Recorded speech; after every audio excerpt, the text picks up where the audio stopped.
with Doden Survival. Today I want to talk about 10 things that a lot of people forget to put in their bug out bags. Now, a lot of you might have some of these or all of these. Maybe you're already ahead of the game. But these are things that, I had to find out that I was missing by doing research, and these are just invaluable things that you're going to want to have in your bug out bag should something happen, should you need to find yourself out of your home, on the road, in the wilderness, getting to your bug out location, getting to your meetup point, wherever you're going. These are things that you're going to want to have in your bag should something like a disaster or something happen. So number one on the list is going to be having some sort of information packet or like a set of important documents that you're going to need. This might include things that you'll need to get your life back on track should you have to evacuate your home or your town or community, like social security cards, IDs, we're talking insurance cards, we're talking proof of address, like a utility bill. We're talking just anything like that. You could include family photos. I would do both family and individual photos of yourself and your family, of your loved ones. You might need those to prove that you are part of a family unit. If there's no other way, if you get separated from your family, and there's no other way to prove that that's your kid or that's your spouse or something like that, just having a photo to show is going to be so valuable. So you want some sort of information packet. You can put it in a manila envelope. You can put it into a plastic baggie. If this is important stuff, so you want to keep it safe in your bug out bag. It doesn't have to take up hardly any room. It can be just kind of slid into the back of the backpack or the bug out bag. But it's one of the most important things you're going to want to have, and a lot of people forget this. I would say number two is going to have cash. Okay, you're going to want some sort of money when you're away from home. Now, if the economy hasn't completely failed and cash is still worth something, it's going to be so valuable. You're gonna want to maybe buy a bus ticket or a train ticket, or you're going to want to get a cab if those are still working, or you're going to want to pay somebody to hitch a ride somewhere, or even just if there are still gas stations and grocery stores that are up and running, to get supplies, to refuel, just things like that. You're going to want to have cash on you. I recommend somewhere around anywhere from $250 to $500, somewhere in there. Maybe 400, 500 in cash. You want mostly small bills. People might not take the big bills. Also, depending on what you have to buy, people might not have change or whatever. If you have gold and silver, that's a good idea too. But that can add up and weigh a lot too, and you don't want to weigh yourself down. That's something a lot of people forget. Side note, but a lot of people forget, and they just throw everything into their bug out bag, and they think they're prepared for everything. But then, if something were to happen, they put that bug out bag on and they start off, and you can't get very far because it's so overloaded and so complicated to use anything in that bag. So you want to stay simple, you want to stay light. That's a side note. But cash, number two.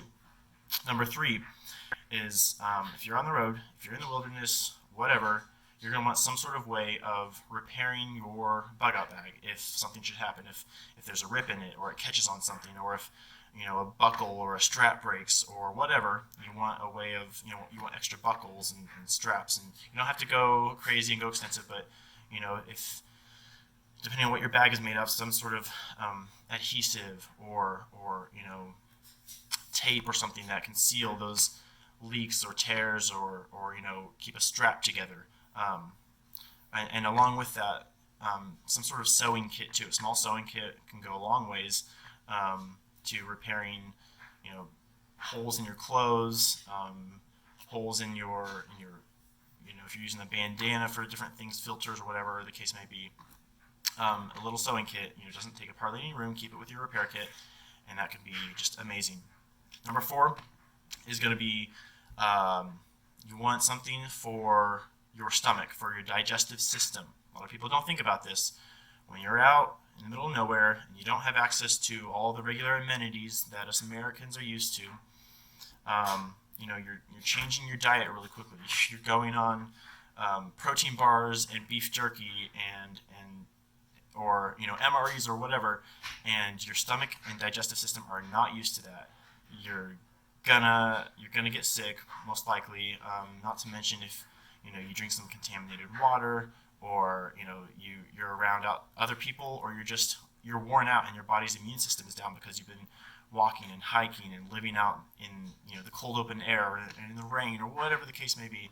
You want stomach meds, anti-nausea. You want some heartburn stuff. You want just the basics that you would have, that you're used to, you don't even think about on a daily basis. You have heartburn after a big meal, and you just go take a Tums. You don't even think about it, but we take that stuff for granted. Again, you want to have all the rest of the med stuff too, some painkillers and whatnot, but go ahead and add some stomach and digestive meds to that as well. I've even thought about doing like the whole probiotics thing. I don't know, those maybe don't last as long, but if you keep them restocked and cycle them out in your pack, that might be worth it too. Probiotics, just to keep your digestive system going if you're not able to get the right foods and nutrients in you that you need for a while. Another thing that you're going to want is some sort of signal kit. This could include like a little signal mirror, flares, it could be like a whistle, glow sticks. This could be included with your fire kit, for smoke, and other ways of creating signals. Maybe a little flashlight for a Morse code, something like that. Maybe you even include, if you don't have Morse code memorized, include the little code sheet or something, so you know how to do that. At least you should know SOS already. Everybody knows that. ... dash dash dash ... But if you need to spell something else out, maybe have the little code sheet, and have a little signal kit. Something that if you're stranded, if you're trying to contact somebody else, and you don't have any other way of contacting them, if you're trying to get help, somebody in your group is hurt or injured or whatever the case, you're in an urban environment, but you're trying to stay hidden, and it's at night and you're trying to signal somebody to cross down the street or across the block or in another building. You want ways of doing that, and there's simple ways of doing it. You just want to put together a little signal kit so you have that in your pack. A lot of people forget that. Another thing, very, very, very important. You might have heard this one before, but it can't be stressed enough. Extra socks. Warm, dry socks. People don't realize how crucial it is to have warm, dry socks. You're walking, your feet get sweaty, your feet get wet, you're wading through creeks, through puddles, it rains, whatever, there's mud, there's dirt, your socks just get dirty. Even if they stay dry, they get dirty. You want extra pairs of socks. When your feet start getting blistered, when they start getting soaked and they get wrinkly and the skin starts shedding, and you start getting fungus diseases and things like that, that is miserable, and it will take your morale down just like that. And you need those extra socks. Even if you only have room for one pair, it's better than nothing. If you have to walk through a puddle and your socks get wet, you want to change them. You want a way to do that. You can hang the wet socks out on a carabiner on the outside of your backpack to dry them out while you wear the new socks, and then switch them out again or whatever. But extra socks, very important. Don't forget that. Number 7 is going to be combine two things here, but they go hand in hand. Mosquito Head Net, to keep bugs and mosquitoes out, especially if you're in a wet area. If you're going through the Everglades or wherever you're going, and or it's been raining a lot, or it's spring season or whatever. They can carry diseases. They're irritating. It's just miserable. It itches. Keep those mosquitoes away from your head. And also, you want some sort of a little thing of bug spray. Super small. It doesn't take up much room. It's not heavy. And just spray that on yourself whenever you're outside, and keep those bugs away, because you're going to be miserable without it.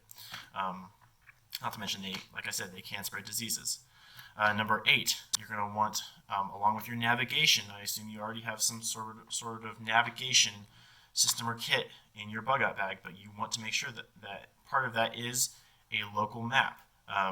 Maybe even a map of some surrounding areas, whether it's the whole state you live in, or the counties surrounding you, or even the states surrounding you, where you live. Just, of all the roads, so you know where you're headed. You can see where the nearest bodies of water are, the rivers and lakes, where the nearest towns are. You can plot your route. If you have your route planned, you're doing great. But what if something happens and you can't use that route to get where you need to go? Plan A. Then okay, what's your plan B or plan C? And if all those fail, you gotta have a map so you can see what plan, D, E, and F are going to be. Some sort of map, local map, even surrounding areas that, again, doesn't take up much room. You can keep it in your important documents and information packet, system, but you need that in your bug out bag. Number 9, oral hygiene. Okay, this might not seem that important, might seem a little silly. There are way more important things than keeping your mouth clean, but if you're going along and you haven't brushed your teeth in weeks or months, hopefully the disaster scenario won't last that long, but it could. And if you've gone a long time without brushing your teeth and flossing, and your teeth start getting cavities, that's going to be miserable for you, and your breath is going to stink. It's not going to be a fun deal. Okay, that can cause its own problems. You can get bad infections from those. You can get serious diseases from infections in the mouth, and you want to keep your mouth clean. Okay. Along with that, some sort of dental kit, if maybe this isn't as necessary as just basic oral hygiene, toothbrush and toothpaste and little flossers, or a floss kit, but maybe some sort of dental kit to do basic dental repairs should something happen, okay, or maybe to someone in your group, because again, that can really hurt your morale, lower your energy. You're not going to want to go anywhere. You're going to feel miserable. You're going to be in a lot of pain. You're not going to be able to focus, and in crisis times like that, it's important that you have your wits about you. It's important that you have as much energy as you can, and you're focused on surviving, not on the pain that's in your mouth, okay? And then last, but definitely not least, is you're going to want some sort of extra water storage. Now, again, on the weight issue, a lot of people put bottles of water in their backpack, and I would say you want at least 1 bottle of water, but nothing more than that. But you do want extra ways to carry water. When you come across bodies of water, you want maybe an extra stainless steel bottle to fill up, or even little baggies or something that's waterproof that you can fill water. You can get really creative with this. Trash bags. You don't have to, once it's filled up, put it back in your backpack. Maybe you're camping in a location for a while, and you just need a way to store water while you're there. But you want ways to fill up more water, but not at first. You don't want them full first, because that's just going to cause a lot of extra weight. That's going to weigh you down, slow you down, and be no good. You want a little bit of water, but you also want ways of carrying extra water. So those were the 10 things that a lot of people forget to put in their bug out bags. Let me know what I've forgotten. It's good that we all work together on this and share information. So hit me up in the comments if I forgot something, and what you would put in your bug out bag. And don't forget to like this video if one of these things was useful to you, and share it and subscribe to the channel. There's a lot more videos like this coming, and I'm excited to be a part of this survival community and the prepper community. And I'll see you guys on the other side. Stay safe.